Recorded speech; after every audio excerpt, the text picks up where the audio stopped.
Hello, my name is Katie Groves, and this is my fourth video in my series on deprogramming from trauma-based mind control.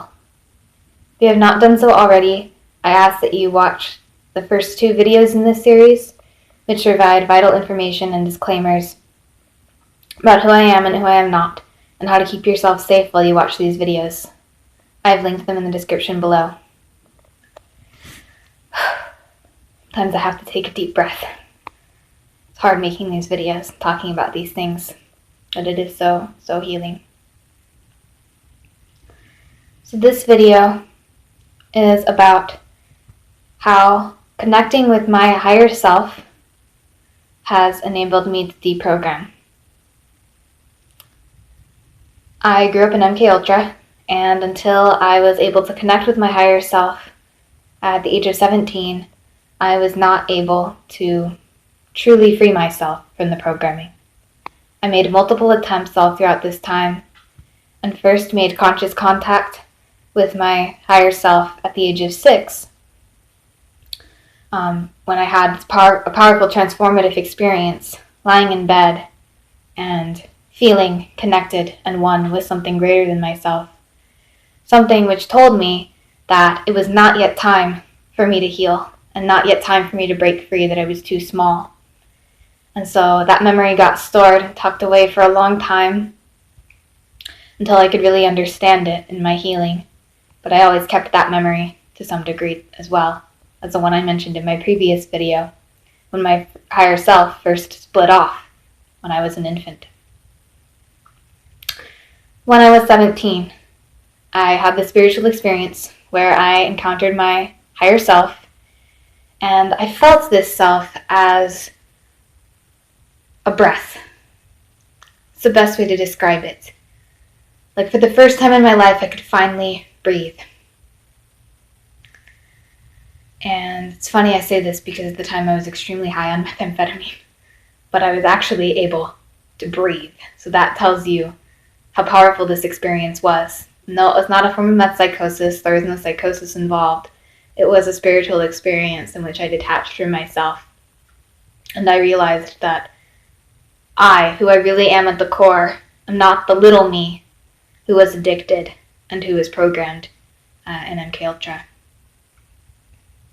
So early in my healing, as I described in the previous video, I discovered that I had lost contact with my higher self as an infant and had a dissociative break after enduring a very terrible trauma in the mind control. And that connecting with this part of me was going to be the most important thing that I ever did. And I experienced this part of me, like I said, as a breath, as the ability to breathe, but also as a shield, an energetic shield, which was part of my experience at the age of 6.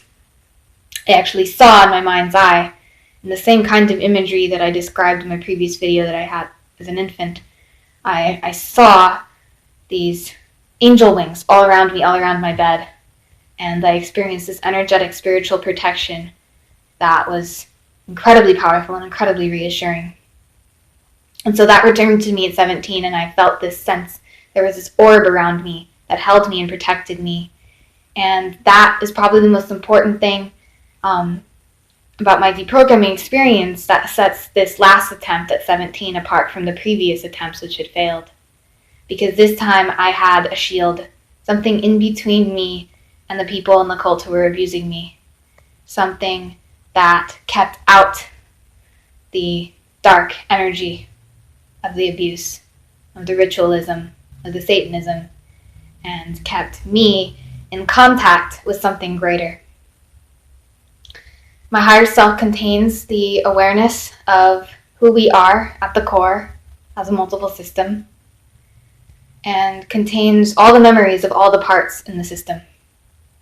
And so this part of me has been the gateway to healing, because she enables me to access memories when are appropriate to do so, and prevents me from accessing memories that I'm not able to handle.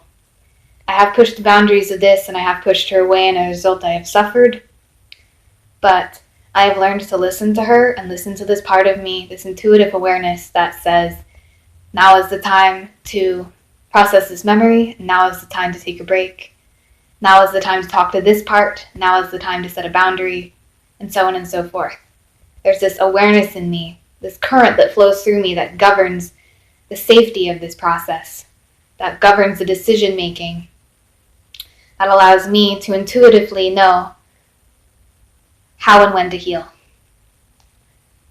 Trying to heal all of myself at once has been a nightmare. In the beginning of my recovery, parts were flooding me with awareness of trauma, awareness of programming, and I thought many times that I was going to go insane.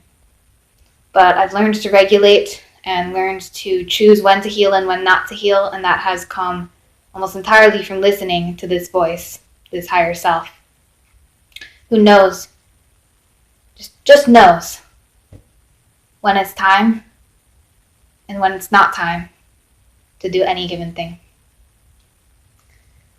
So that's all I have to say about that for now.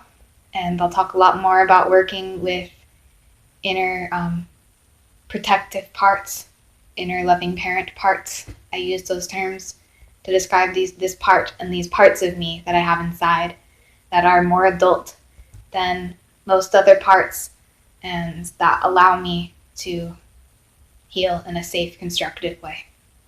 Thanks.